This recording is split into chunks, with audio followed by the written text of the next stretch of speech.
Assalamualaikum warahmatullahi wabarakatuh. Nama saya Nanda Antonio Wirawan Yusuf. Saya akan menjelaskan materi novel. Dan ini adalah subbab yang akan saya bahas. Yang pertama ada pengertian novel. Novel adalah karya fiksi prosa yang ditulis secara naratif, biasanya dalam bentuk cerita, atau sebuah karya sastra prosa panjang yang mengisahkan cerita fiksi yang kompleks melalui pengembangan karakter, plot, dan setting yang mendalam. Selanjutnya ada unsur-unsur pembangun novel. Yang pertama ada plot, urutan peristiwa yang membentuk alur cerita. Yang kedua ada karakter, tokoh-tokoh yang terlibat dalam cerita dengan karakteristik, sifat, dan perkembangan yang berbeda. Yang ketiga ada setting, tempat dan waktu di mana cerita berlangsung. Keempat ada gaya bahasa, penggunaan bahasa yang khas, termasuk gaya penulisan, dialog, dan deskripsi. Yang kelima ada tema, pokok pikiran atau pesan yang ingin disampaikan melalui cerita. Yang keenam ada konflik, benturan atau masalah yang dihadapi oleh karakter utama yang mendorong perkembangan plot. Yang ketujuh ada tone, suasana atau nada cerita, bisa berubah humor, serius, misteris, dan lain-lain. Yang kedelapan ada poin pandang, cara pandang narator dalam menyampaikan cerita, bisa dalam bentuk orang pertama atau orang ketiga.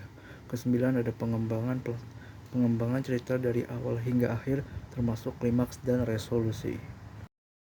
Selanjutnya ada jenis-jenis novel. Yang pertama ada novel realisme, menggambarkan kehidupan sehari-hari dengan detail yang tinggi. Yang kedua ada novel romantis, berfokus pada hubungan percintaan antara tokoh utama.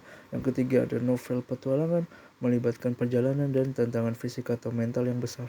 Yang keempat ada novel misteri, berfokus pada pembacaan kasus atau penyelesaian misteri. Yang kelima ada novel fantasi, mengandung unsur imajinatif seperti makhluk mitologis, sihir, dan dunia fiksi. Selanjutnya ada unsur kebahasaan dalam novel. Yang pertama ada gaya bahasa, cara penulis menyampaikan cerita dengan penggunaan kata-kata yang unik dan khas. Yang kedua ada deskripsi, penjelasan detail tentang karakter, setting, dan peristiwa dalam cerita. Yang ketiga ada dialog, percakapan antar karakter yang memperkuat karakterisasi dan memajukan plot. Yang keempat ada imagery, penggunaan gambaran atau ilustrasi yang kuat untuk menyampaikan emosi atau suasana. Yang kelima ada penggunaan poin pandang, cara narasi disampaikan kepada pembaca seperti orang pertama atau ketiga. Selanjutnya ada penulisan ringkasan novel.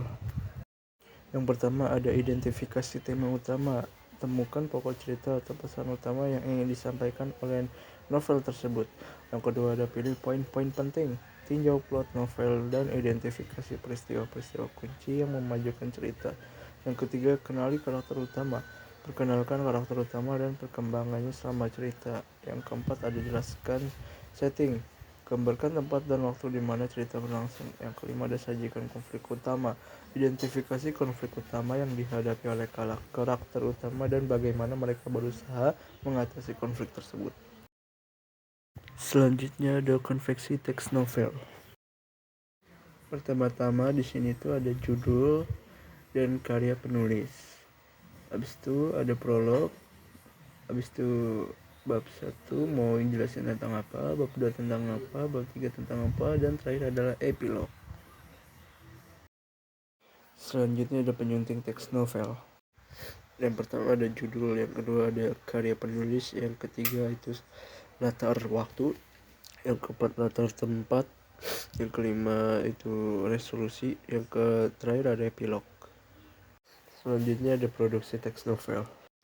Yang pertama ada pemilihan ide, pilih konsep cerita yang menarik dan rinci. Yang kedua ada pengembangan karakter, buat karakter yang kompleks dan beragam. Yang ketiga ada pengaturan plot, rencanakan alur cerita dengan klimaks dan resolusi yang jelas.